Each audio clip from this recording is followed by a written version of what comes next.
Basically हम पहले तो सब डोमेन बना रहे थे ना, सब डोमेन नहीं, कैटेगरी में वर्डप्रेस को इंस्टॉल कर रहे थे। तो अभी मैंने सब डोमेन का मेथड दे दिया आप लोगों को ना। कैटेगरी में भी वैसे वो हो रहा था हमारे, लेकिन कैटेगरी में ना वो सेंस नहीं बनती, मतलब डोमेन नेम के बाद नेम आए तो वो ठीक नहीं बनता उसके हवाले से, पोर्टफोलियो के हवाले से। तो अभी क्या होगा कि डोमेन नेम से पहले हमारा नेम आएगा, फॉर एग्जांपल amir.eroजगारपोर्टफोलियो.com, ठीक है।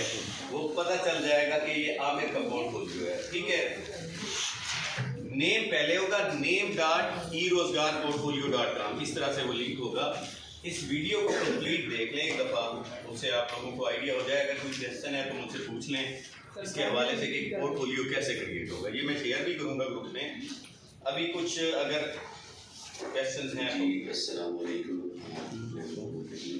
आज मैं आपको सिखाऊंगा कि आप कैसे पोर्टफोलियो क्रिएट करते हैं। जैसा कि हमने कल क्लास में एक वेबसाइट बाय की थी ई-रोजगार पोर्टफोलियो के नाम से, जिसका लिए मैंने फाइल नंबर दिया हुआ है, और इस पर मैंने आपको एक पोर्टफोलियो बनाने का तरीका सिखाया था कि हमने कैसे पोर्टफोलियो अपना सेटअप करना है किसी भी डोमेन के ऊपर, किसी भी वेब के ऊपर। तो मैं ये ओपन कर लेता हूँ। यहाँ इस डोमेन पर मैंने पोर्टफोलियो बनाने का तरीका आपको बताया था कि किस तरह हमने अपना पोर्टफोलियो कैसे क्रिएट करना है। तो स्टार्ट करते हैं। कुछ डिटेल्स हैं आपके पास, सी पैनल डिटेल है सबसे पहले, और आपके पास क्लाउडफ्लेयर लॉगिन डिटेल्स हैं। सी पैनल और क्लाउडफ्लेयर के थ्रू हम अपनी सब डोमेन क्रिएट करेंगे। हमने बेसिकली अपनी एक सब डोमेन क्रिएट करनी है जिस पर हमने अपना पोर्टफोलियो क्रिएट करना है। तो मैं आपके साथ मैथड शेयर कर देता हूँ। सबसे पहले हम जो है ना सी पैनल लॉगिन कर देते हैं अपना। ये मैंने सी पैनल पर क्लिक किया और ये आपसे यूज़र नेम पासवर्ड मांगेगा। सिंपल फाइल के अंदर यूज़र नेम और पासवर्ड ये यूज़ कर, इसका यूज़र नेम दिया हुआ है और यहाँ पर इसका ये पासवर्ड है मेरे पास। ये मैंने लॉगिन कर लिया। लॉगिन करते साथ ही नीचे हमारे पास सब डोमेन का एक ऑप्शन होगा, डोमेन्स के अंदर।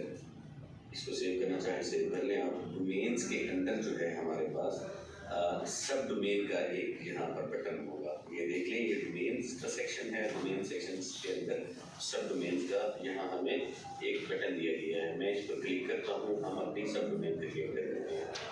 अब सब डोमेन आपने अपने नेम के साथ क्रिएट करनी है। अब आपका जो भी नेम हो, XYZ फॉर एग्जाम्पल, मैं यहाँ सब आमिर के नाम क्रिएट करता हूँ, आमिर। ये सिंपल मैंने नेम लिखा। अच्छा, यहाँ जो भी नेम आप लिखेंगे वो विदाउट एनी स्पेस लिखेंगे। अगर आमिर इकबाल नेम है तो वो इस तरह से लिखेगा अपना नेम, स्पेस के बदले, या सिंगल नेम, मतलब अपना लास्ट नेम रहने दें इसके अंदर। तो इस तरह से आपने क्रिएट करना है ताकि वो लिंक क्रिएट होता है। सॉरी, यहाँ मैंने क्रिएट के बटन पे क्लिक किया तो ये एक सब डोमेन क्रिएट होगी, amir.eroजगारपोर्टफोलियो.com। जी, ये हमें यहाँ ना लिंक मिल गया है उसका। अब सब डोमेन हमने सिर्फ सी पैनल में जाके सब डोमेन अपना क्रिएट कर लिया। अब इसको मज़ीद देखते हैं, amir.eroजगारपोर्टफोलियो.com। अब ये सब डोमेन जो क्रिएट हुई है, इसके लिए मुझे क्लाउडफ्लेयर को लॉगिन करनी होती है। अब मैं क्लाउडफ्लेयर की डिटेल भी मैंने अब जैसे डोमेन की कनेक्टिविटी करवाई थी ना हमने, डोमेन नेम की, क्लाउडफ्लेयर में जाके अब सब डोमेन को भी हम ज़रूर लिंकअप करेंगे। क्लाउडफ्लेयर में उसका पाथ हमने ज़रूर देना है। पाथ दिए बगैर सब डोमेन नहीं रन होता। तो हमने सब डोमेन को भी राउट करना है आईपी के साथ। आईपी के थ्रू हम उसे चलाएंगे, देन जाके वो मतलब एग्जीक्यूट होगा, देन जाके वो एक्सेसिबल होगा, ठीक है। अदरवाइज वो एक्सेसिबल नहीं होगा। जिस तरह हमने DNS ऐड किए थे और उसके अंदर हमने अपना IP ऐड किया था, ठीक है, इसी तरह से यहाँ भी हमने अपना IP ऐड करना है। क्लाउडफ्लेयर लॉगिन लिंक ये आपके सामने है, इस पर क्लिक करेंगे, लॉगिन लिंक पर चले जाएंगे, क्लाउडफ्लेयर को लॉगिन करेंगे। उसका ईमेल जी पासवर्ड भी हमारे पास है। मैंने ईमेल भेज दिया, उसके बाद मुझे ईमेल जो इसका पासवर्ड है, वो पासवर्ड मैं एंटर करता हूँ और इसको लॉगिन कर देता हूँ।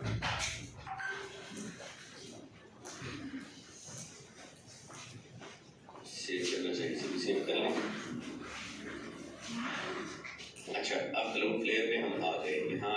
ऑलरेडी हमारा एडेड है, तो डोमेन पर क्लिक करेंगे, यहाँ इसी लिंक पर ई-रोजगार पोर्टफोलियो यही डोमेन है, इसी का सब डोमेन हमने क्रिएट किया है। तो यहाँ मैंने क्लिक किया, अच्छा ये ओपन हो गया, इसका ओवरव्यू एरिया। अब डीएनएस पर क्लिक करेंगे, ये लेफ्ट विजेट के अंदर थर्ड वन बटन है डीएनएस का, मैं डीएनएस पर क्लिक करता हूँ और अब यहाँ से यहाँ हमने ए रिकॉर्ड ऐड करना है आमिर के नाम का।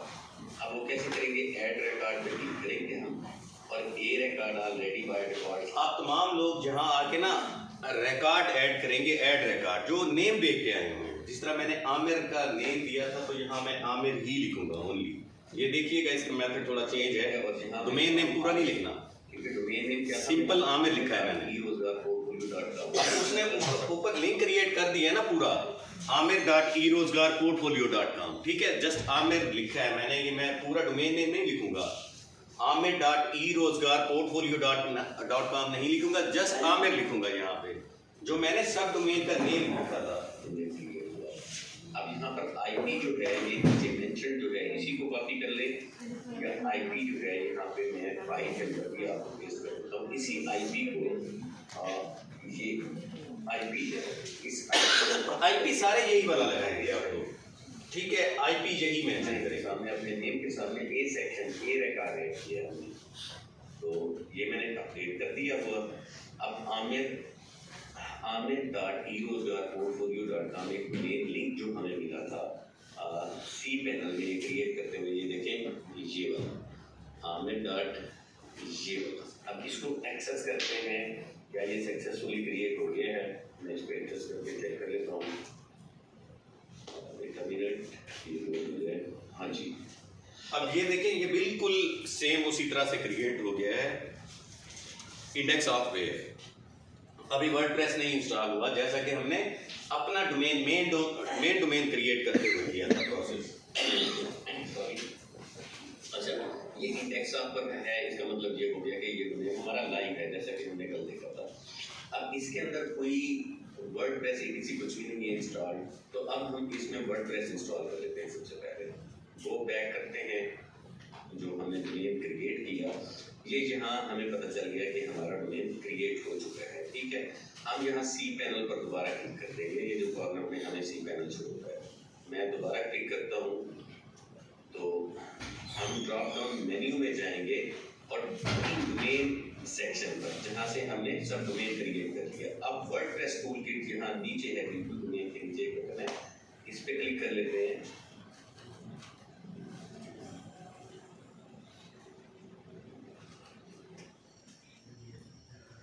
लोड हो जाए,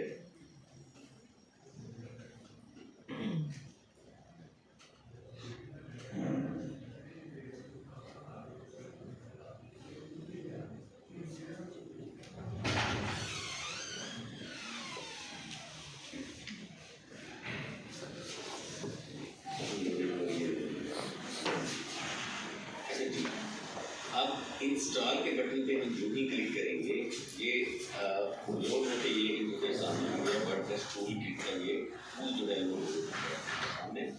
अब इंस्टॉल के बटन पे क्लिक करेंगे, यहाँ केयरफुली देखिएगा, इंस्टॉल के बटन पे मैंने क्लिक किया सिंपल, और यहाँ से आप सिलेक्शन करेंगे ये जो एरिया है वर्डप्रेस को रहने दें आप, ये यहाँ आप किसी ने नहीं नेम मेंशन करना। हाँ जी, अब इसको ब्लैंक कर देंगे। पहले ना मैं कैटेगरी में हम इसको कर रहे थे डोमेन नेम के बाद, ठीक है, आपने इसको अब ब्लैंक रहने देना है /WordPress को, क्योंकि अब हमने डोमेन नेम से पहले ही सब डोमेन क्रिएट कर दिया है आमिर के नाम का, डोमेन नेम के बाद हमने कोई डोमेन नहीं देना, इसको हमने ब्लैंक छोड़ देना है, ठीक हो गया।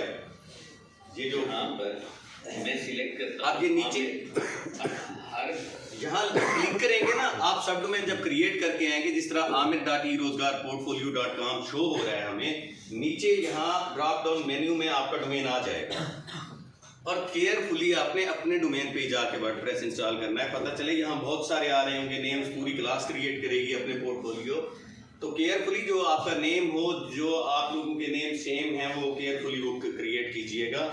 अब पता चले आप री इंस्टॉल ओवरराइट कर रहे हो, किसी दूसरे की डोमेन को ओवरराइट इंस्टॉलेशन कर दें आप वर्डप्रेस की, आपने केयरफुली देख के अपने लिंक पे ही इंस्टॉलेशन करनी है। जिस तरह ये ई रोजगार पोर्टफोलियो है, अगर सेम नेम है आप लोगों के तो उसको थोड़ा चेंज कर लें, नेम के साथ सर नेम जो है उसको मेंशन करें प्रॉपर। क्लास में जो क्लासमेट सेम नेम वाले हैं तो वो केयरफुली इसको कीजिएगा, ध्यान से, पता चले एक दूसरे का ओवरराइड कर रहे हो आप वर्डप्रेस में। मैंने अपना नेम सिलेक्ट करना है, यहाँ आमिर ई रोजगार मैंने सिलेक्ट किया जी। अब यहाँ से वर्डप्रेस को आप ब्लैंक करते हैं, रिमूव करते हैं, हम सब डोमेन बना रहे हैं, हम कैटेगरी नहीं बना रहे। अच्छा, मैंने यहाँ ये यस पे क्लिक करना है नीचे, हम इसको यस कर देते हैं। आमिर के बाद हम इसके बाद नीचे चलते हैं, यहाँ आमिर अपना यूजर नेम और पासवर्ड पुट करेगा, बाकी सब। अब यूजर नेम में एडमिन भी आप भी एडमिन लिख सकते हैं यहाँ पे, लेकिन आप अपना नेम लिखें इस एरिया के अंदर, यूजर नेम के अंदर, ठीक है, ताकि आप लोगों को याद रहे। आप एडमिन लिखिएगा एज इट एज रहने दें, या यहाँ पर आमिर पोर्टफोलियो अपना हेडिंग दे सकता है वेबसाइट टाइटल के अंदर, पोर्टफोलियो, ठीक है, या माई पोर्टफोलियो जो भी वो यहाँ आप लिखना चाहते हैं, ठीक हो गया। ये हमने ऐड किया आमिर, ये यूजर नेम के अंदर आमिर और उसके बाद इसका पासवर्ड, हम पासवर्ड जनरेट करते हैं, जनरेट करके आप कॉपी कर लें या जो मर्जी आप रखना चाहें। तो यहाँ पर मैं आमिर और ई रोजगार, ये मैंने पासवर्ड यहाँ सेट किया, स्ट्रॉन्ग नहीं है, ये कैपिटल रखता हूँ, आमिर @PG2, कुछ इस तरह का हम पासवर्ड चेंज कर देते हैं, जो थोड़ा पैटर्न वाइज स्ट्रॉन्ग हो, आमिर @PG2 1 2 3। अब ये थोड़ा स्ट्रॉन्ग हो गया ये पासवर्ड, ठीक है। इसको मैं कॉपी कर लेता हूँ पासवर्ड को, और यहाँ पर हम वर्डप्रेस इंस्टॉल कर देते हैं। यूजर नेम आमिर है और पासवर्ड इसका ये है, मैं इस फाइल के अंदर एक पासवर्ड सेव कर लेता हूँ, यूजर नेम लिखता हूँ मैं आमिर, और ये पासवर्ड है मेरे पास, कॉपी किया हुआ था मैंने पासवर्ड, यूजर नेम है मेरे पास आमिर, ठीक हो गया जी। अब हम यूजर नेम पासवर्ड मैंने आमिर का सेव कर लिया यहाँ से, सिंपल। ये ऐसे ही पासवर्ड सेव रखेंगे आप लोग, एक आदत बना लें, कोई भी अकाउंट करते हुए, क्रिएशन करते हुए यूजर नेम पासवर्ड अपना सेव रखा करें। आप किसी को पासवर्ड सेंड कर रहे होते हैं अपना और उसमें ए कैपिटल नहीं देखते, आप टाइप तो करते हैं, ए शुरू में कैपिटल आ जाता है, आप वैसे ही सेंड कर देते हैं, तो वो मसला होता है, फिर आप लोगों के लिए भी भूल जाते हैं। तो पासवर्ड हमेशा आप अपना कहीं सेव रखा करें। कोई भी एक एक्सेल की शीट क्रिएट कर लें, डिजिटल मार्केटिंग के अंदर आपको 700+ तक के भी डोमेन्स के साइनअप करने पड़ते हैं, बहुत सारे साइनअप्स हैं। अब मेरे पास कोई 2700 डोमेन्स के लॉगिन्स हैं, 2700 डोमेन्स को मैंने आज तक साइनअप किया हुआ है, मतलब जिनको साइनअप तो बहुत सारी किए हैं, जिनको सेव रखना मुझे मकसूद रहा। अब मैं 2700 पासवर्ड याद थोड़ी ना रख सकता हूँ, सेम रखे जा सकते हैं, लेकिन फिर भी गूगल कुछ अर्से बाद वो कहता है कि आप अपने पासवर्ड को कंप्रोमाइज़ कर रहे हैं, इनको अपडेट करें। सेम पैटर्न पे आ रहे हैं बहुत सारे पासवर्ड, तो वो अपडेशन के लिए फिर हमें अपडेट करवाने पड़ते हैं सारे। तो एक शीट बना के रखा है सारे लोग, आप सारी जिंदगी फॉरगेट वाली स्टोरी पे ना चले आप कि फॉरगेट कर लेंगे। देखते हैं वापस चलते हैं कि वर्डप्रेस हमारा इंस्टॉल हो चुका है जी, वर्डप्रेस सक्सेसफुली इंस्टॉल हो चुका है, इंस्टॉलेशन कंप्लीट का मुझे लिंक मिल चुका है।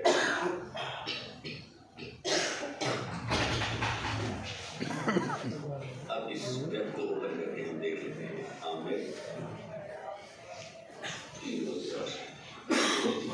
ये देखें जी, ये लिंक वर्किंग है, वर्डप्रेस इस पे इंस्टॉल हो चुका है, आमिर.erozgarportfolio.com, और इसको /wp admin वैसे ही करेंगे, आमिर/wp admin। अब मैं इसको लॉगिन अभी एक्सेस कर लेता हूँ, इसको यूजर नेम पासवर्ड मैंने अभी इसका सेव किया है आप लोगों के सामने, ये आमिर इसका यूजर नेम है, और ये मैं पासवर्ड कॉपी कर लेता हूँ, आमिर में यहाँ टाइप करूँ, मैं यहाँ लिखता हूँ आमिर, और इसका पासवर्ड ये है मेरे पास, मैंने कॉपी किए हैं, इसको अब मैं लॉगिन कर लेता हूँ, सिंपल।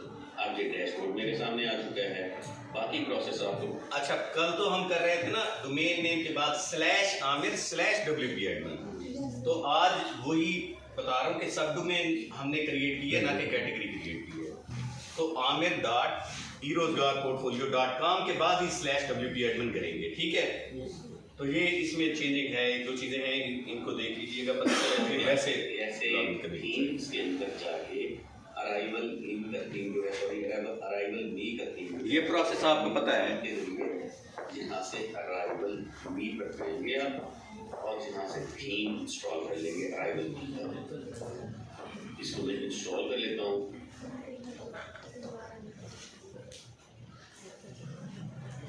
इंस्टॉलेशन के बाद इसको एक्टिवेट कर लेते हैं। एक्टिवेशन के बाद कुछ स्टेप्स हैं इसके, कुछ सेटअप है अराइवल का। हम डेमो इंपोर्ट करेंगे सबसे पहले। इंस्टॉल एंड एक्टिवेट हो गया, एक्टिवेटेड। अब यहाँ से हमने डेमो इंपोर्ट करना है।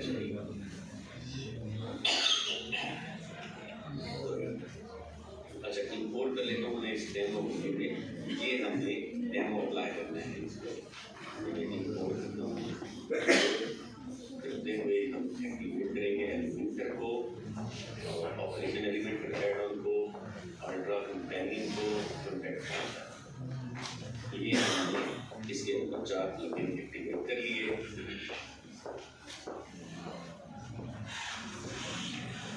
Next step, install the demo.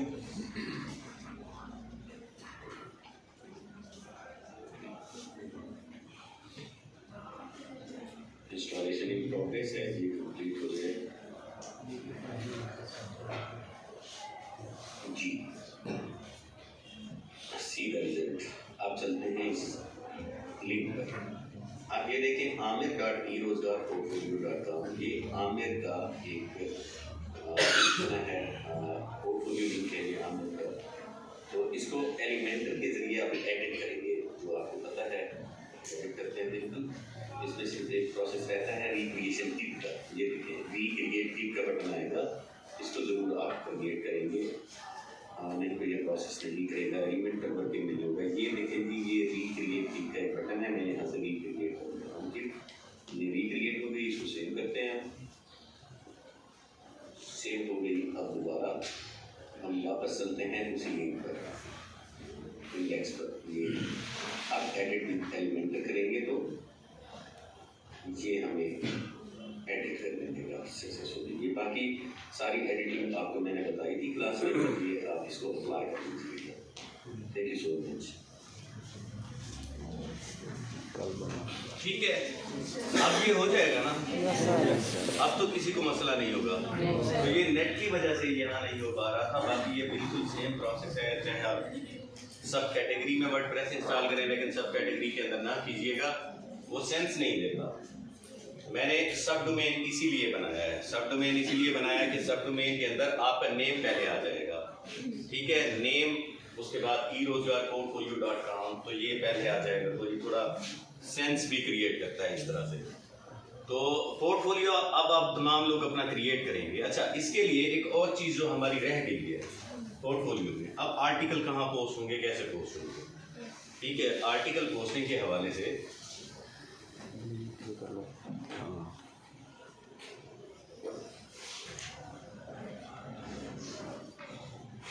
अच्छा, erozdar पोर्टफोलियो, अभी यहाँ चल पड़े, घर जाके दोबारा ना वीडियो बनानी पड़े।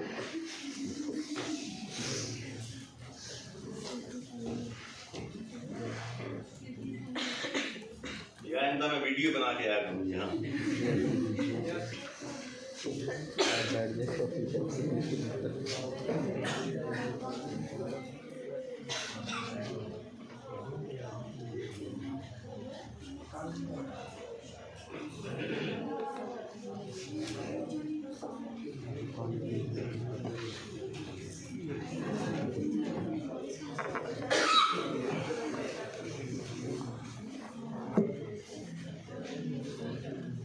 अच्छा जी, अब यहाँ पर जो आर्टिकल पोस्ट करने हैं हम लोगों ने, आर्टिकल पोस्ट करने के लिए यहाँ न्यू पोस्ट क्रिएट करेंगे। ये न्यू का बटन ऊपर शो हो रहा है हमें। न्यू पोस्ट या पेज, हम पोस्ट ही क्रिएट करेंगे, पेज नहीं क्रिएट करेंगे। ठीक है, पेज परमानेंट नेचर के होते हैं वर्डप्रेस के अंदर। ये जब मैं वर्डप्रेस आपको लर्न करवाऊंगा अभी ब्लॉगिंग में कीवर्ड रिसर्च के बाद, तो आपको बताऊंगा वर्डप्रेस का एक एक फीचर हम समझेंगे। वर्डप्रेस को हम सारे को समझेंगे कि वर्डप्रेस कैसे काम करता है, कैसे ब्लॉगिंग वाया वर्डप्रेस कैसे काम करती है, तो ये चीज़ें हम सीखेंगे अभी। अच्छा, न्यू पोस्ट पे आएंगे हम लोग। सिंपल यहाँ पर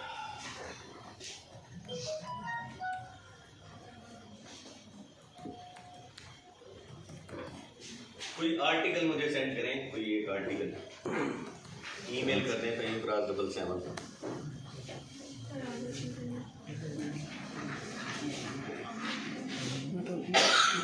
@gmail.com। चलो, कल वाली स्टोरी फिर स्टार्ट हो गई है, स्लो स्लो। 15 मिनट का काम करते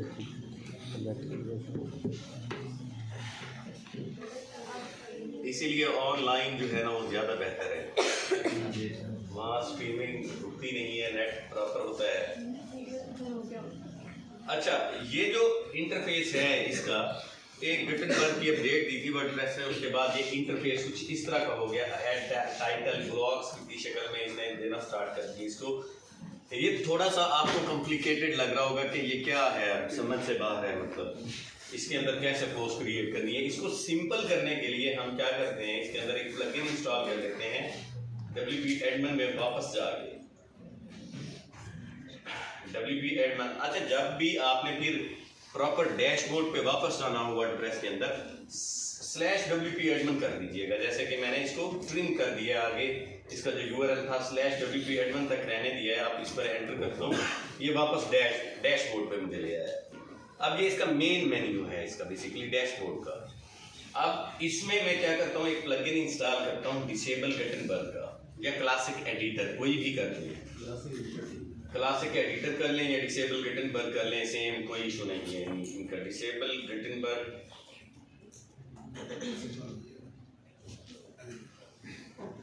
अच्छा ये है भाई जेफ स्टार, ठीक है। ये वाला, यही वाला कीजिएगा, ये देख लें जरा बेलचा वगैरह ना। तो भाई जेफ स्टार, यही आपने इंस्टॉल करना है तमाम लोगों ने, भाई जेफ स्टार, ठीक है। Developed by Jeff star. याद रखा करें, जो प्लगइन ये ऑथराइज्ड प्लगइन है, ये कुछ वेरीफाइड प्लगइन्स होते हैं। अगर आप नॉन वेरीफाइड प्लगइन्स कुछ इंस्टॉल करेंगे, उसमें थर्ड पार्टी प्लगइन्स होते हैं, वो स्क्रिप्ट इंजेक्ट कर देते हैं, जिसकी वजह से आपकी डोमेन एक तो स्लो डाउन हो जाती है, दूसरा आपकी डोमेन के अक्सर फीड उठा रहे होते हैं, या किसी ऐसे समझ लें कि मैलिशियस पर्पस के लिए आपकी डोमेन से बैकलिंक ले रहे होते हैं। डिफरेंट रीजंस हो सकती हैं, वो जब हम वर्डप्रेस को लर्न करेंगे वो हम बाद में सीखेंगे। इसको इंस्टॉल नो, इसकी इंस्टॉलेशन करते हैं, एक्टिवेट कर लेते हैं। इसको इंस्टॉल हो गया, एक्टिवेट हो गया ये वाला प्लगइन। अब ये प्लगइन लिस्ट में आ गया। हमने देखिए कॉन्टैक्ट फॉर्म 7 एक्टिव किया था प्लगइन, एक याद होगा आपको, एलिमेंटर में। डिसेबल गुटेनबर्ग, ये अब मैंने इंस्टॉल किया Elementor, operation demo, ultra companion, WPOP Elementor add ons, ये इसके साथ हो जाता है, एलिमेंटर के साथ ही ये इंस्टॉल हो जाता है। तो ये प्लगइन्स के अंदर, ये प्लगइन्स हैं बेसिकली। प्लगइन्स होते क्या हैं, चलें प्लगइन्स का बता दूं। वर्डप्रेस जो है, वर्डप्रेस में अगर आपको कोई भी तब्दीली चाहिए, छोटी मोटी, टेबल क्रिएट करना है, आपने थीम प्यारा बनाना है, कोई यूनिक बनाना है, उसमें आपने कोई फॉर्मेटिंग करनी है, कोई आपने टेबल के अलावा और कोई भी नीड हो सकती है, कोई आपने इमेज को कंप्रेस करना है, उसके लिए छोटे छोटे प्लगइन्स क्रिएट किए हुए हैं इन्होंने। हर पर्पस का प्लगइन मिलता है हमें यहाँ पे, टेबल क्रिएशन का, वीडियो स्कीमास का, ये सारे प्लगइन्स हैं। हम प्लगइन्स की एक बड़ी लिस्ट समझेंगे कि वर्डप्रेस में हम कितने प्लगइन इंस्टॉल करें जो हमारी ब्लॉगिंग की सारी नीड्स जो हैं वो केटर कर रहे हैं। एक प्लगइन्स की अच्छी खासी लेंथी लिस्ट है हमारे पास, कोई 20+ प्लगइन्स हैं। हम उनको समझेंगे। वर्डप्रेस को हम जो अपना ब्लॉग बनाएंगे वो थोड़ा प्रोफेशनल सा लगे।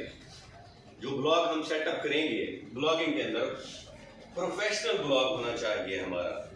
तो उसके लिए प्लगइन्स को हम समझेंगे, प्लगइन्स क्या होते हैं, वहाँ आपको प्लगइन्स का आइडिया हो जाएगा। यहाँ सिर्फ आपने डिसेबल गुटेनबर्ग का एक प्लगइन इंस्टॉल करना है एडिटर चेंज करने के लिए। वो किस पर्पज के लिए, अब मैं वापस आता हूँ, यहाँ न्यू पे क्लिक करता हूँ और पोस्ट पे आ जाता हूँ दोबारा। अब इसका इंटरफेस चेंज होगा, जो पहले हमें इंटरफेस शो हो रहा था अब सिंपल सा एक इंटरफेस हमें नजर आएगा। यहाँ पर ये देखें, ये अब इंटरफेस चेंज हो चुका है। इसमें सिंपल ये देखें जी, ये टाइटल का एरिया है, ये कंटेंट यहाँ पे डालना है, ये बॉडी है उसकी फॉर्मेटिंग के लिए बोल्ड, इटैलिक, यहाँ पे बुलेट्स, नंबरिंग, कोटेशंस, ये जस्टिफायर, ये सारे इन्होंने दिए हुए हैं हमें बटन्स। ठीक है, यहाँ इसी एरिया के अंदर बटन दिए हुए हैं और उसके बाद हम इसको पब्लिश कर सकते हैं टाइटल और इमेज लगा के। अब कोई आर्टिकल किसी ने सेंड किया मुझे? हाँ मेरी सेंड जी आमिर खुद क्रिएट करेगा, ये तो मैं डिलीट कर दूंगा अभी जो इनका है ये क्रिएट। जी जीमेल करें मुझे वहीम _7 भाई, ये देखें @gmail.com, यहाँ करें, कोई भी कर दे।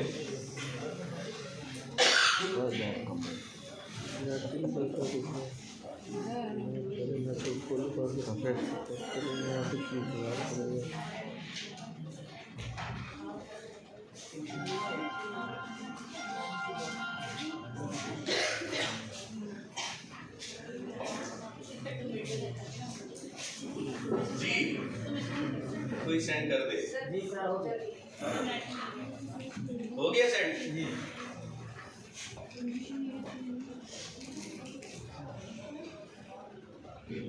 अच्छा जी, ये आर्टिकल, इस आर्टिकल को हम पोस्ट कर लेते हैं।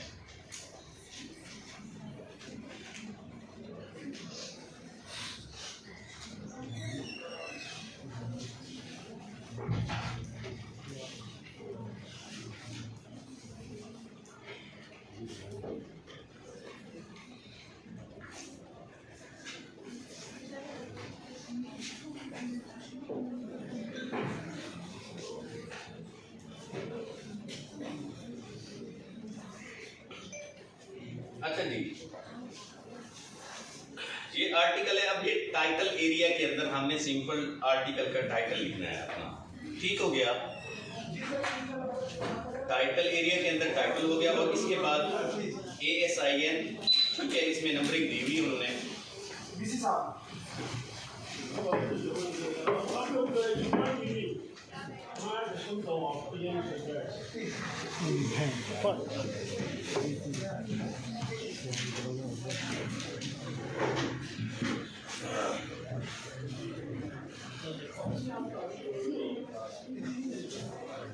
अच्छा जी, अब ये आर्टिकल का टाइटल हमने यहाँ पर पोस्ट कर दिया, ये टाइटल हो गया हमारा। अब इसकी बॉडी के अंदर फर्दर जो कंटेंट दिया हुआ है इसका, वो हम इसके अंदर पोस्ट कर लेते हैं। ये कॉपी करके इसको मैंने पेस्ट किया यहाँ पर। अब इसकी जो जस्टिफिकेशन है, फॉर्मेटिंग है, वो सारी हम यहाँ से करेंगे। इसके अंदर हमें सबसे पहली बात ये होती है कि ये जो हमारी हेडिंग होती है ये H2 होता है, सॉरी H1 है, ये H2 नहीं, ये H1 होता है। हर पोस्ट के अंदर, हर आर्टिकल के अंदर एक H1 का होना जरूरी है। H1 क्या है? वो मेन हेड है आर्टिकल का, जो मेन कीवर्ड होता है, जो फोकस कीवर्ड होता है किसी भी आर्टिकल का, ये मेन हेड है। अच्छा, H1 यहाँ पे मेंशन कर दिया, ये मतलब ये कि इस आर्टिकल के अंदर इस कीवर्ड की सारी इंफॉर्मेशन दी हुई है, ये H1 हो गया हमारा। H1 के बाद नीचे चलते हैं, अब ये H2 होगा, इसको H2 रखेंगे, हेडिंग 1, हेडिंग 2, ठीक है। हेडिंग 2 के अंडर अगर कोई सब इंफॉर्मेशन हो तो उसमें हम उसकी H3 रखेंगे हेडिंग। वो किस तरह से डिस्प्ले होगी वो मैं आपको दिखाता हूँ। अच्छा जी, ये हमारे पास, इसको प्रीव्यू कर लेते हैं सिंपल। पहले इसका प्रीव्यू देख लें, ये इस तरह से हमें शो हो रहा है। ये इसका मेन हेड आ गया H1 और ये नीचे उसकी इंफॉर्मेशन दी हुई है H2, H3। हम उसकी अभी फॉर्मेटिंग कर लेते हैं, H2 की तरफ चलते हैं। अब ये ASIN, इन्होंने सारे H2 दिए हुए हैं, बेसिकली ये H2 हैं। अगर ASIN की कोई सब इंफॉर्मेशन होती फर्दर तो हम उसे क्या करते, H3 इसी के अंडर करते, और वो टेबल ऑफ कंटेंट प्लस के थ्रू हम उसको रिप्रेजेंट भी अभी करवाएंगे, शो करवाएंगे कि वो कैसे मतलब फॉर्मेट होके वो कैसे आएगा। अच्छा, ये जहाँ इन्होंने जो नंबरिंग दी है इसको मैं फिलहाल के लिए रिमूव कर देता हूँ, क्योंकि जो टेबल ऑफ कंटेंट प्लस है वो खुद ही इसको नंबरिंग, इसकी जो नंबरिंग है वो खुद ही ऐड कर देगा।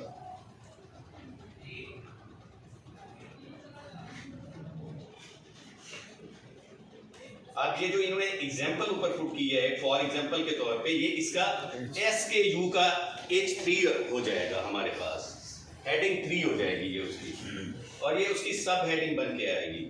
ये BSR के लिए भी FBA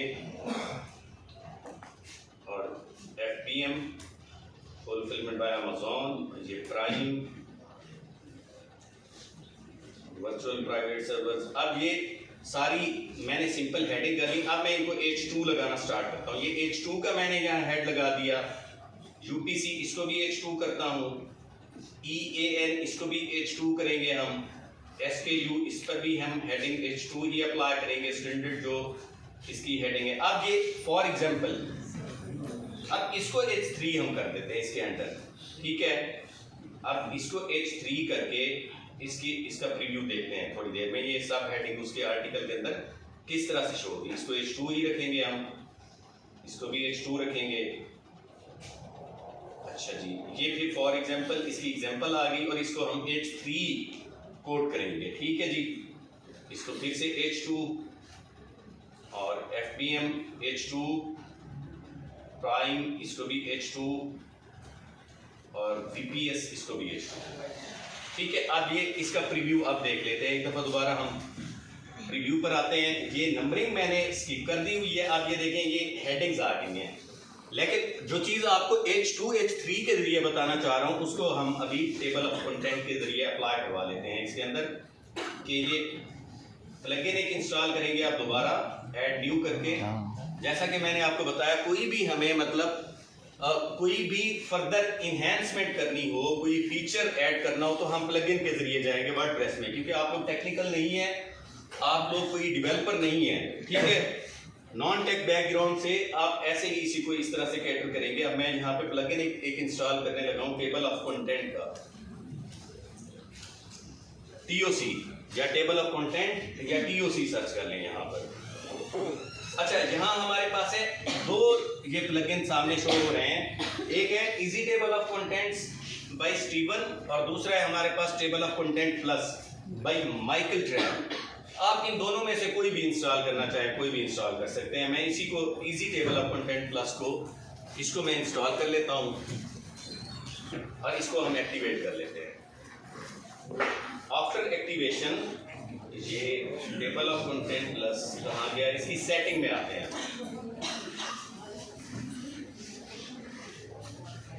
अच्छा, अभी हमारे आर्टिकल के अंदर कोई टेबल नहीं नजर आ रहा, टेबल ऑफ कंटेंट नहीं नजर आ रहे, सिंपल है। अच्छा, अब यहाँ मैं पोस्ट सिलेक्ट करूंगा कि ये जो प्लगइन है ये पोस्ट पर भी अप्लाई हो जाए, पोस्ट एरिया के ऊपर।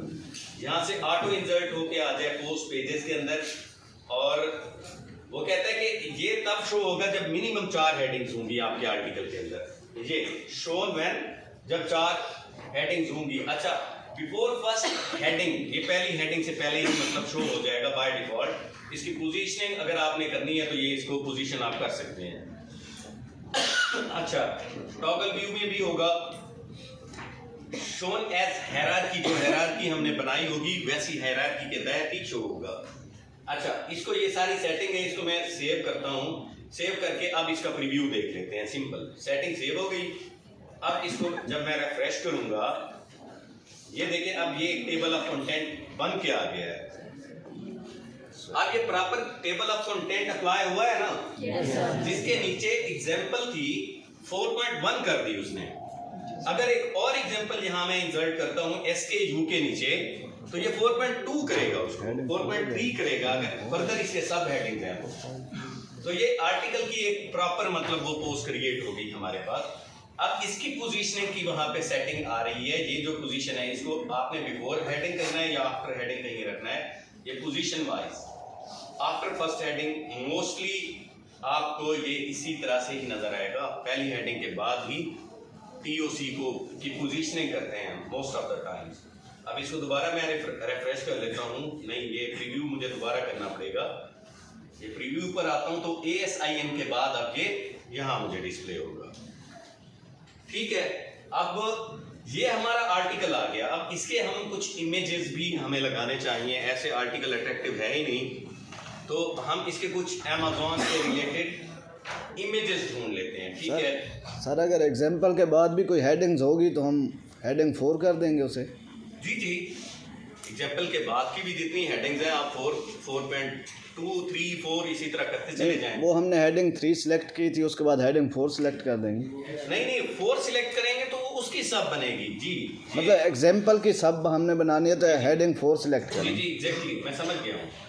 अब फॉर एग्जाम्पल के बाद अगर आपने यहाँ कोई H4 देना है, अनदर एग्जाम्पल, ये इनका लेजिट क्वेश्चन है, ये इसको भी चेक कर लें आप। यहाँ पे अनदर एग्जाम्पल, और ये इसको मैंने 4 किया H3 के बाद। आप देखिएगा ये उसकी भी सब मतलब जाके वो बनेगी। प्रीव्यू करता हूँ दोबारा।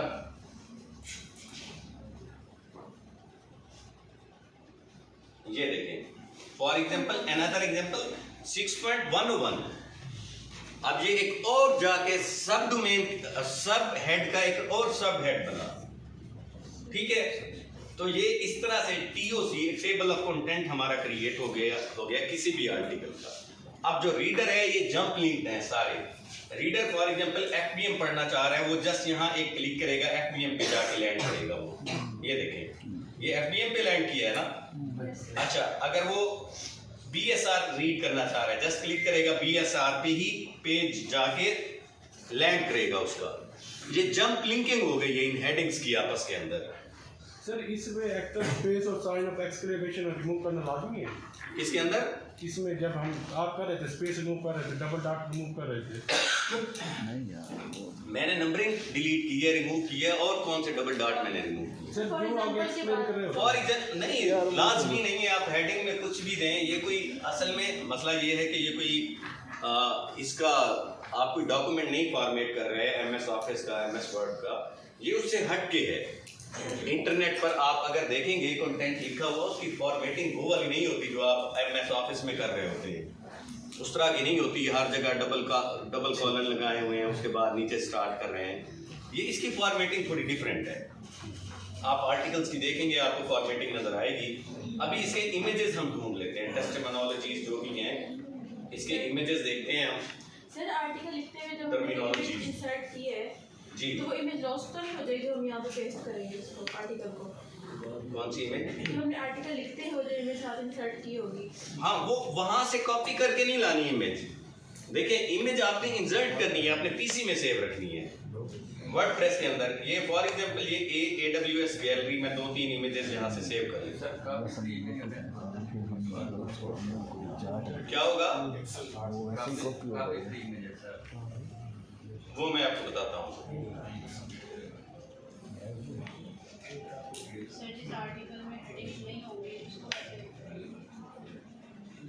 सर अगर आर्टिकल हेडिंग्स नहीं होगी, कौन सा ऐसा आर्टिकल है जिसमें पॉसिबल है कि हेडिंग बनती नहीं?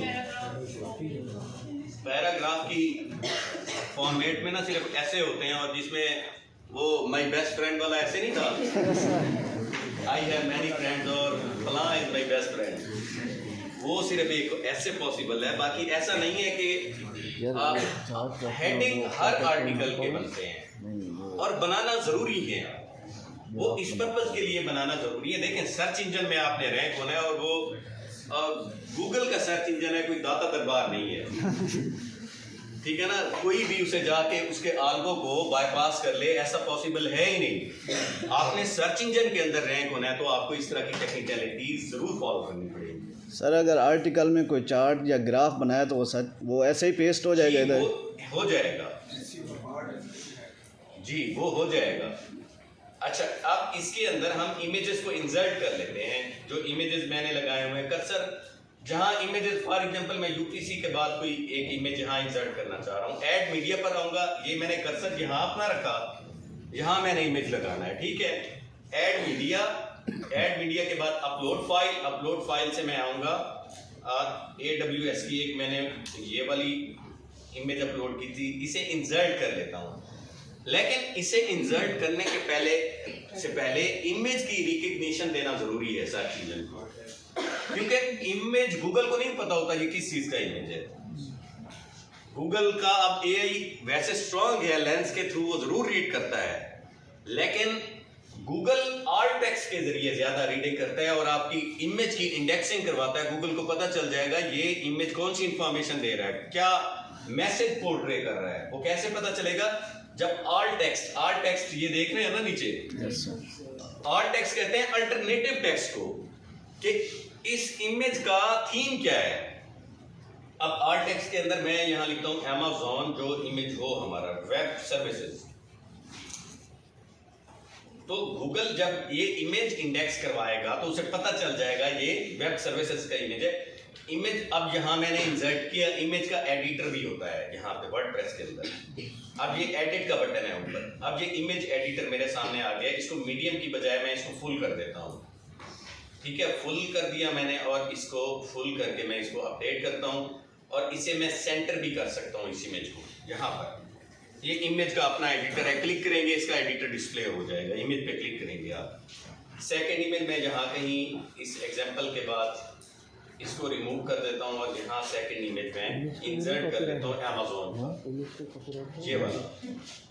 ये मैंने यहाँ इंसर्ट किया, इसको भी एडिटर है, एडिटर के जरिए इसके मीडियम की बजाय मैं इसको भी फुल साइज कर देता हूँ और फुल साइज करने के बाद इसे अपडेट करता हूँ और इसको भी मार्क एज सेंटर कर देता हूँ। इसके बाद VPS पे आते हैं। नेक्स्ट VPS में भी हम इसको इंसर्ट करते हैं Amazon 2 और इसके बाद इसकी इंसर्शन के बाद इसको भी हम सेंटर कर देते हैं, एडिट कर देते हैं और इसके बाद इसका फुल साइज ही है, बाय डिफॉल्ट अपडेट हो गया। अब ये 3 इमेज मैंने लगा दिए। अब पोस्ट का एक फीचर्ड इमेज भी चाहिए। फीचर्ड इमेज क्या होता है? जिस तरह YouTube का थंबनेल आ रहा होता है, फीचर हो गए, ठीक है, एक थंबनेल भी चाहिए इस पोस्ट के लिए। तो यहाँ पे हमारे पास बिल्कुल नीचे एक फीचर्ड इमेज का ये राइट विजेट में बिल्कुल बिलो फीचर्ड इमेज शो हो रहा होगा। हम क्लिक करेंगे और कोई भी इमेज यहीं से लाइब्रेरी से जो सूटेबल लगे इस पोस्ट के लिए उसको हम क्लिक करके सेट एज फीचर्ड इमेज कर देंगे, वो डिस्प्ले हो जाएगा और ये इसको पब्लिश करके हम चेक कर लेते हैं। इसको हम व्यू पोस्ट करते हैं और ये हमारा आर्टिकल जो है, ये आर्टिकल क्रिएट हो चुका है विद द इमेजेस। अब ये लाइव है एक आर्टिकल जी, हाँ जी कर सकते हैं। वीडियो एम्बेड भी हो सकती है यहाँ, कोई भी वीडियो। अब जिस तरह YouTube की अगर वीडियो है, यहाँ देखें Amazon YouTube, कोई भी वीडियो मैं एक एम्बेड उठा लेता हूँ YouTube से।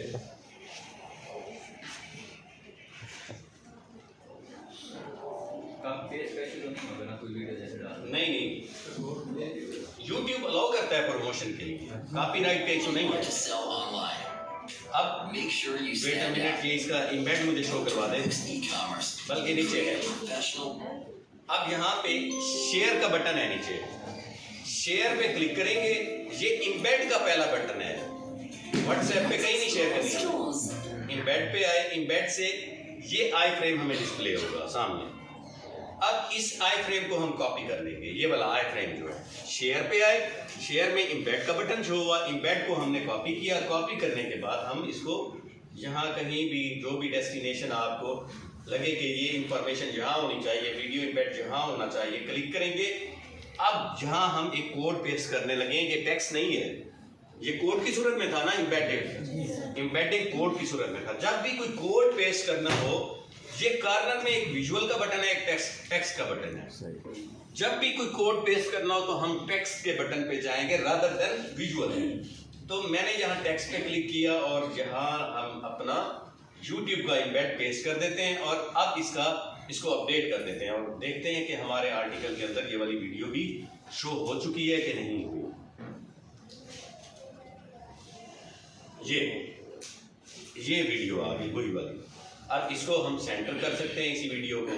अगर ये सेंटर नहीं हो रही, डिस्प्ले में हमें सेंटर नहीं नजर आ रही, इस पर यहाँ मैं कर्सर लेके आता हूँ दोबारा इसके, ये आई फ्रेम है, आई फ्रेम में हम सेंटर का एक टैग लगाएंगे, CENT CENTR और इस C टैग को हम आई फ्रेम क्लोज होने पर भी हम CENTER कर देंगे। ये हमने टैग लगा दिया। अब इसको प्रीव्यू चेंजेस बल्कि अपडेट करके ही देख लेते हैं प्रीव्यू चेंजेस क्या करनी है। ये मैंने अपडेट किया इसको। अब देखते हैं वीडियो हमारी सेंटर हो चुकी है कि नहीं हुई। ये वीडियो भी सेंटर हो गई है। ठीक है, अब ये वाला आर्टिकल हमारा पोस्ट हो चुका है। ये यहाँ इस तरह से नज़र आएगा। कहाँ किया मैंने? अच्छा, ये होम पेज पे नहीं मैंने इसको किया, ये एक पोस्ट हमने क्रिएट की है इसकी। ठीक है, अब पोस्ट क्रिएट करते हुए मेरे पास कैटेगरीज चेक करने ने मुझे ये कैटेगरीज इन्होंने बनाई हुई हैं, तो हम कैटेगरी को ये साइन कर देते हैं इसको। पेरेंट है, पेज एट्रीब्यूशन नहीं, कैटेगरी नहीं थी। ठीक है, कैटेगरी नहीं बनी हुई। ठीक है, कैटेगरी नहीं है, ये पेरेंट ही है। चेकआउट, माई अकाउंट, ये शॉप वगैरह नहीं, ये कैटेगरीज हैं, पेज एट्रीब्यूशंस हैं। इनको हम कैटेगरी क्रिएट करके कैटेगरी में भी कर सकते हैं, लेकिन सिंपल हमें आर्टिकल डिजायर था, आर्टिकल चाहिए था। ठीक है, अब आर्टिकल वेट ये है, यहाँ हो सकती है कैटेगरी। ये कैटेगरीज अनकैटेगराइज्ड है ये, क्योंकि कैटेगरी कोई नहीं क्रिएटेड, हमने कोई कैटेगरी क्रिएट की ही नहीं है। तो एक तो परमालिंक हम इसका कोई दूसरा बना लेंगे।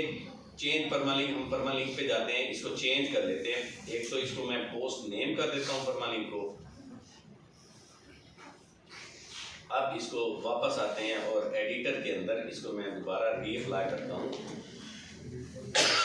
Terminologies used in Amazon. अब ये मैंने इसका परमालिंक भी चेंज कर दिया। अब यहाँ पे टर्मिनोलॉजीज यूज्ड इन अमेज़न ये आ रहा है ऊपर टाइटल के अंदर। ये एक हमारी पोस्ट रेडी हो चुकी है। अब इसी पोस्ट को आपने लिंकअप करना है कहाँ पर, याद है आपको? हाँ जी, पोर्टफोलियो के अंदर। कीप इन द माइंड, इसको हम जाके वहाँ पे लिंकअप करेंगे। ये आमिर की अगर पोस्ट है तो आमिर का जो पोर्टफोलियो है आमिर.ई-रोजगार।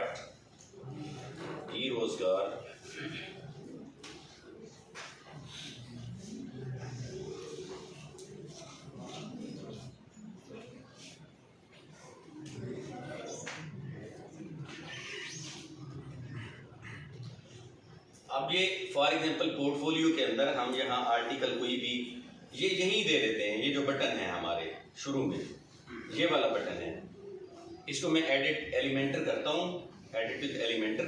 अब इस बटन के साथ इसकी अटैचमेंट कर देते हैं इसी आर्टिकल की, और इस बटन को नेम दे देते हैं सैंपल आर्टिकल का।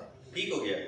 अब ये हमारा आर्टिकल, एक सैंपल आर्टिकल यहाँ हमारे पास ये बटन है। मैंने क्लिक किया सिंपल इस पे, और यहाँ मैंने लिंक पेस्ट कर दिया, और इसका टेक्स्ट मैं चेंज करके लिख देता हूँ यहाँ सैंपल आर्टिकल। ठीक है, ये सैंपल कंटेंट कुछ भी, इसको मैं अपडेट करता हूँ। अब इसको जाके हम होम पेज पे चेक करते हैं कि आमिर के इस ब्लॉग पर ये अपडेट हो चुका है कि नहीं हुआ। ये व्यू करेंगे, और ये सॉरी ये तो मेरा वो शो हो गया। हाँ जी, ये आमिर का ही है। ठीक है, इसको मैं कॉपी कर लेता हूँ इसी लिंक को ही, और इसे मैं यहाँ ओपन करके चेक कर लेता हूँ कि जो हमने बटन अपडेट किया है अभी माई आर्टिकल का, सैंपल आर्टिकल का, इसके बिहाइंड ये आर्टिकल है जी, बिल्कुल है नीचे, क्योंकि मैंने सिर्फ होवर किया है, नीचे उसने लिंक दिखा दिया है। अब मैं क्लिक करूँगा तो ये मुझे लैंड करवाएगा इस आर्टिकल पे। अब यूज़र यहाँ से पोर्टफोलियो आपका देख सकता है, आपका कंटेंट जो आप लोगों ने लिखा है उसको देख सकता है, उसको चेक कर सकता है। तो समझ आइए इसकी। अब यहीं पर ये आर्टिकल बन गया।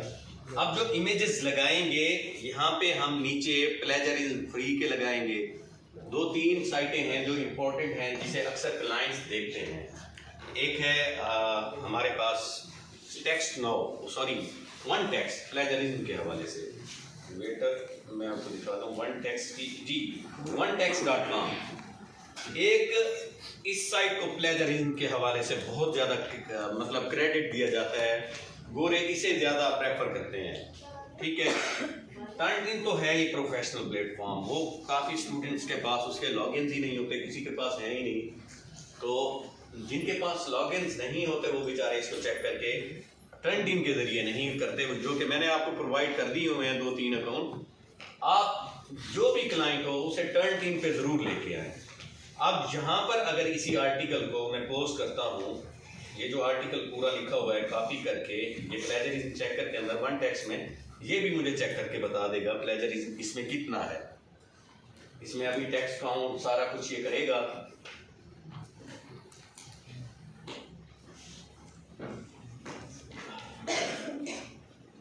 अब ये एक हमने रेडी कर लिया है आमिर की साइड पे, मतलब इसका पोर्टफोलियो सिंपली। तो ये इस तरह से आप लिंक अप करेंगे। अब ये प्रोग्रेस कर रहा है, इसको ना कैलकुलेट करना स्टार्ट करेगा। कुछ सेकंड्स टू 80 टू 50 सेकंड्स लेगा इसको इसका प्लेजरिज्म डिटेक्ट करने में। लेकिन नेट अगर बेटर हुआ तो ये स्टार्ट कर दिया इसने 250 काउंटडाउन स्टार्ट कर दिया। ये इतने सेकंड्स के बाद ये आपको प्लेजरिज्म इसका इस कंटेंट का भी शो करवा देगा। सर ये कीवर्ड डेंसिटी बता रहे हैं जी, डेंसिटी बता रहा है, ये डेंसिटी भी बता रहा है। अब कीवर्ड का एग्जैक्ट कीवर्ड का तो इसे नहीं बताया गया ना, हमने नहीं फीड दी। कितने परसेंट होना चाहिए? देखिए कीवर्ड डेंसिटी जो है, जो फोकस कीवर्ड है, मैंने आपको बताया था अगर 1000 वर्ड आपने लिखे हैं तो उसमें 3 और 4 टाइम्स मैं आपके लिए कह रहा हूँ, क्योंकि कुछ क्लाइंट्स होते हैं वो कहते हैं जी डेंसिटी आपने कम रखी है। वैसे जो फेयर कीवर्ड डेंसिटी है एक आर्टिकल के अंदर पर 1000 वर्ड्स रैंकिंग के हवाले से, आपके ब्लॉग के हवाले से, आप अगर कभी अपना ब्लॉग बनाएं, आप खुद काम करना चाहें तो 3 टाइम्स पर 1000 वर्ड्स एनफ है। वही कीवर्ड फोकस कीवर्ड आपका, उसकी डेंसिटी एनफ है। अब ये इसको चेक कर रहा है, इस पूरे आर्टिकल को देखते हैं ये कितना यूनिक है लिखा हुआ। सर जैसे ये 392 टोटल वर्ड है, यहाँ पे कीवर्ड डेंसिटी 54% है। कीवर्ड डेंसिटी का one.com को नहीं पता, one text.com को, कीवर्ड का हमें पता है। ये ऐसे ही डिटेक्ट करके जो है ना इसको डेंसिटी क्रिएट कर रहे हैं हेडिंग्स वगैरह को देख के, इसे नहीं है पता। ये कोई कीवर्ड डेंसिटी हम खुद से अपनी सेट करते होते हैं, इन्हें नहीं होता है, टूल्स को नहीं होता आइडिया डेंसिटी के हवाले से। डेंसिटी हम खुद ही डिसाइड करते हैं किसी भी आर्टिकल की। तो यहाँ से यूनिकनेस चेक करनी है, यहाँ से यूनिकनेस हमने चेक कर ली है। तो ये भी एक कमाल सर्विस है वैसे वन टेक्स्ट की। मैं भी इस पर बिलीव करता हूँ, इस डोमेन के ऊपर इसके रिजल्ट्स भी अच्छे हैं। इसीलिए मैं आपको इसका बता रहा हूँ कि प्लेजरिज्म यहाँ से भी चेक किया जा सकता है। आपने आर्टिकल की ऑथेंटिसिटी या वेरीफाई करना है कि किस तरह का लिखा है, आपने किस तरह का कंटेंट जनरेट किया है, बनाया है, लिखा है, डिज़ाइन किया है, उसको यहाँ से भी आप लोग वेरीफाई कर सकते हैं। जैसे मेरा 80% हो रहा है यूनिकनेस, तो ठीक है, बात वो सैंपल वर्क लिख 80% भी ठीक नहीं है, ठीक नहीं नहीं है 80% ठीक। 80% जहाँ ठीक नहीं है, टर्न इन पे जाएंगे तो आपको 13 से 14% या 20% तक का प्लेजरिज्म डिटेक्ट होगा। नहीं, यूनिकनेस 80% शो करवा रहा है, फिर 80% 80% तक जहाँ यूनिकनेस शो करवा रहा है, तो जो जहाँ से आपने आर्टिकल रिफ्रेज किया है उस पे फुटप्रिंट्स आ रहे हैं, ये आ रहे हैं ना, हाईलाइट किए होंगे। 20% तो वहां पे जो वर्ड्स हाईलाइटेड हैं वो आपने किसी आर्टिकल से लिखे हैं और उसकी फ्रेजिंग उसने डिटेक्ट की हुई है कि ये फलां डोमेन के ऊपर किसी उसमें पेज में कंटेंट लिखा हुआ था। इसीलिए मैं कहता हूं कि कभी भी कंटेंट राइटिंग करते हुए किसी एक पोस्ट को, एक लिंक को, एक आर्टिकल को ना फॉलो करें, आप पकड़े जाएंगे, सर्च इंजन पकड़ लेगा आपको। मोर देन 2, 3, 4, 5 लिंक्स को फॉलो करें। कुछ एरिया कहीं से पिक करें, कुछ एरिया कहीं से, कुछ एरिया किसी का इंटरेस्टिंग होगा, बेटर लिखा हुआ होगा। ये राइटिंग की साइकी है, मैं राइटिंग करता रहा हूँ बहुत अच्छा, मुझे अंदाजा है चीज़ों का, और सर्च इंजन कैसे देखता है चीज़ों को, किस तरह के आर्टिकल रैंक होते हैं। मैं समझता हूँ इस चीज़ को, मैंने 4, 5, 6 साल दे दिए हैं इसी पर्पज पे, इसी कॉज पे। तो फुटप्रिंट्स वो देख लेता है कि आपने रीफ्रेजिंग एक ही आर्टिकल को पकड़ लिया था, उसी के सारे पैटर्न पे देखे ना, एक आर्टिकल लिखा हुआ है उसमें आपने ये, जिस तरह मैंने आपको हेडिंग्स दिखाया, हेडिंग्स का पैटर्न सेम पकड़ लिया जी, ASIN आया, उसके बाद BSR आया, उसके बाद फलां टर्म आई, वो टर्मिनोलॉजी ही सेम है, वो डिटेक्ट करेगा। सर्च इंजन बहुत स्मार्ट है, और आपने वैसे ही समाप्त कर दिया आर्टिकल जिस तरह उसने लिखा हुआ था, तो सर्च इंजन को बेटर अंडरस्टैंडिंग हो जाती है कि ये इस बंदे ने जो है ना, ये भाई भी लकीर के फकीर हैं और इन्होंने वहीं से लिखा है। सर्च इंजन AI गूगल की बहुत स्ट्रांग है, लिटरली बहुत स्ट्रांग है, आप इमेजिन भी नहीं कर सकते। अब ये 62% यूनिक है, ये भी डिटेक्ट हो रहा है कहीं ना कहीं से। अब क्या करना होगा इसको, ये जो जिस फैशन से लिखा हुआ है, जिस स्टाइल से इन्होंने लिखा है, इसको चेंज करना पड़ेगा थोड़ा बहुत। अब ये इसके अंदर स्टैंड फॉर, इसको चेंज करेंगे, यहाँ स्टॉप नहीं करेंगे, इस सेंटेंस को थोड़ा ब्रेक करेंगे, इसका स्ट्रक्चर चेंज करेंगे इस सेंटेंस का, जहाँ ये फुटप्रिंट शो हो रहे हैं इसके। सर ये यूनिकनेस से क्या मतलब है? यूनिकनेस के गूगल को सबमिट होता है एक आर्टिकल के, ये कितना यूनिक कंटेंट आया है। गूगल समझता है कि ये कोई न्यू इंफॉर्मेशन आई है, अपडेटेड इंफॉर्मेशन आई है उस कंटेंट के हवाले से, उस कीवर्ड के हवाले से, तो यूनिकनेस का होना जरूरी है। सर सैंपल वर्क के लिए हम क्या कर रहे हैं 80% अगर है 100% आता है, इजीली आ जाता है 100%। जो मैंने आपको मेथड बताया था, आप उससे लिखे तो सही। सर प्लेजरिज्म में 0 प्लेजरिज्म होता है, 0 होता है जी ना, सर। तो यहाँ 100% होता है फिर 0 के साथ। वो जो मैंने देसी टोटका आपको बताया है, वो गूगल उस पर कमला हो जाता है। ठीक है ना, तो उसको इस तरह से आप इम्प्लीमेंट कर लें, जो मैंने तरीका बताया हुआ है वो बिल्कुल ठीक है, तसल्ली रखें आप। सर जो हम आर्टिकल में जो इमीडिएट लगाए वो 100% कॉपीराइट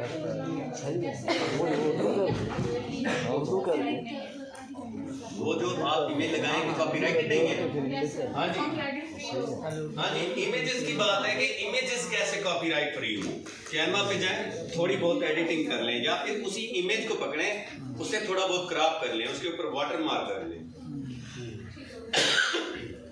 वैसे बहुत सारी साइट्स हैं जो कॉपीराइट फ्री इमेजेस देती हैं, वो भी मैं आपको दूंगा उनकी लिस्ट, अगर वहां से आपको रेलिवेंट मिल जाए तो ठीक है। अदरवाइज आप लोग क्या करेंगे, आप लोग कॉपीराइट इमेज के लिए कैनवा यूज करें, उसे वहां जाके एडिट करें इमेजेस को।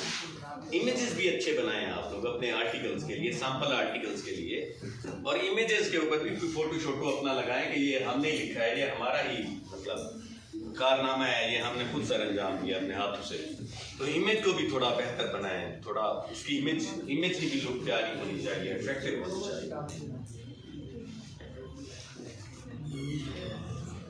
सर ये स्नैप फॉर प्लेजरिज्म दे रहे हैं, इन पे तो नहीं देना चाहिए था। देखें स्टैंड फॉर, उसको पता नहीं कितने लोगों ने लिखा हुआ होगा सच। अगर मैं इसी चीज को आपको दिखाऊं कि उसका कहने का यूनिकनेस नहीं है ना, उसके कहने का मतलब ये है कि ये स्टैंड फॉर पहले बहुत लोग बता चुके हैं मुझे, सर्च इंजन ये कहना चाह रहे हैं बेसिकली। ये इस स्टैंड फॉर को बहुत सारे लोगों ने मुझे ऑलरेडी इन्फॉर्म कर दिया है। If you have something new information then submit, Google ये कहना चाह रहा है। ठीक है, अब ये स्टैंड फॉर, ये इन्होंने भी स्टैंड फॉर बताया हुआ है।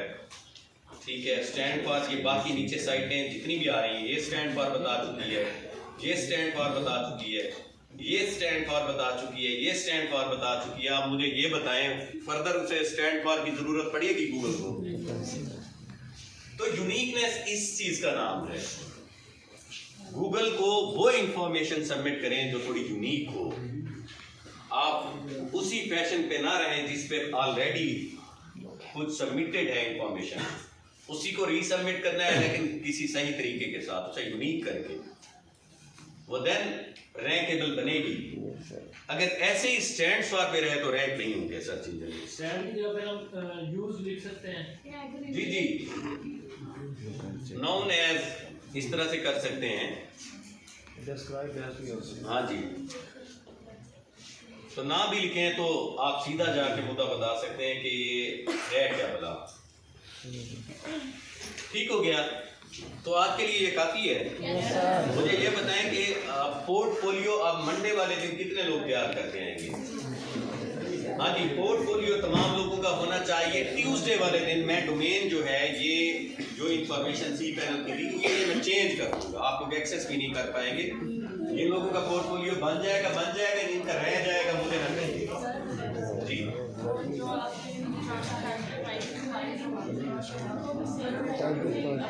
हाँ जी, यहाँ कर सकते हैं, जहाँ नहीं अपलोड करें।